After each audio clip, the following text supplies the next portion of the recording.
Yeah, absolutely. And what I always recommend if I'm representing the tenant, include an audit right in the lease itself. Because if there's ever a situation where you think the landlord is passing costs onto you that they shouldn't be passing, or you just want to verify the costs, an audit right would allow you to do that. And oftentimes I see a provision in there. It's usually anywhere from 3 to 4%. They say if there's a discrepancy that's discovered of at least 3% or 4%, the landlord agrees to pay for the audit cost, the reasonable audit cost, and they would reimburse the tenant for that discrepancy. That's a fairly standard provision that I see a lot of tenants negotiate. And when I'm on the side of the tenant, representing the tenant, I always try to include that.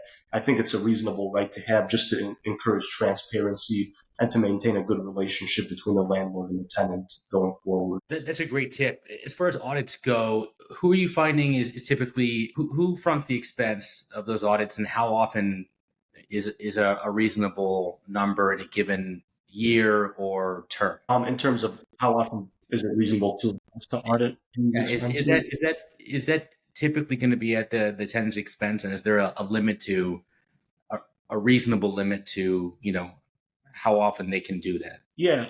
So Could be. normally it's at the tenant's expense, unless they discover a discrepancy.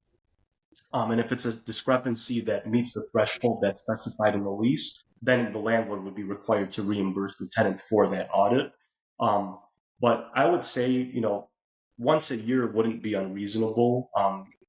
Oftentimes tenants don't invoke the right just because, if the landlord is being fair, being transparent, communicating costs to the tenant ahead of time, and even showing receipts for a lot of these things, I don't think a tenant would even be inclined to invoke that right.